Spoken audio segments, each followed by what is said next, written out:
Okay. Here's some questions specifically for Alan. How often do you enter into fee arrangements based on something other than billable hours? And do these arrangements work out?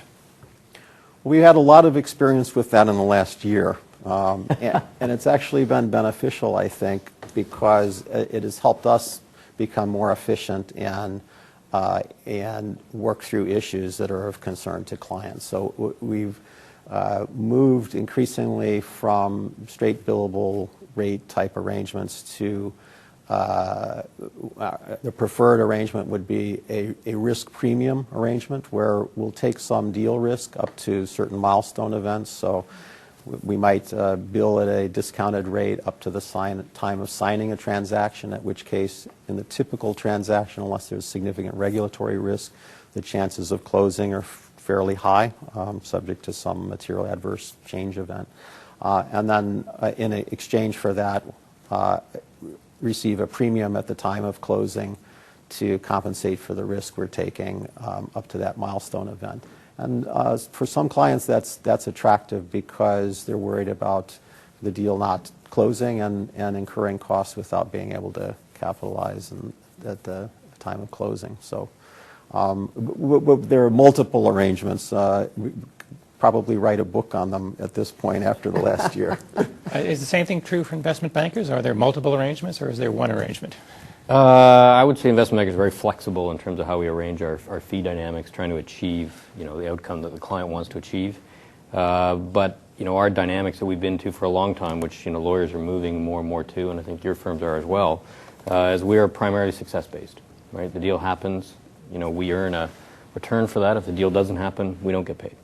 And so we take, sort of the same risk as the client does, but like you've done on your premium stuff, that comes with a risk-sharing thought process that goes with that. Mm-hmm. And consultants, is that? Yeah, I mean, we've always had a variety of fee structures that we've employed to accommodate our clients as in a sensible way, and it ranges from time and materials to fixed fees, and in certain part of our business to value-added fees, where we are putting some skin in the game and taking some risk, but realizing upside in the event that we're successful.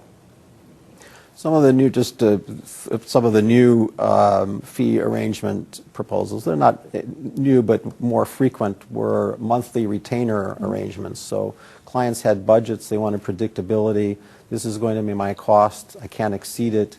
But we might not, for example, run the time up to the retainer amount in month 1, and month 2 we might go over.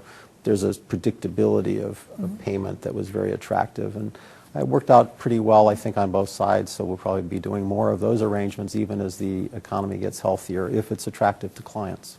And I would say one of the ways we're really helping our clients to manage their costs is by helping them define the scope of any diligence or needs on a particular transaction. So working with them up front to really focus on what is most important. And I think that's worked both for us as well as very well for our clients in helping them manage their transaction costs.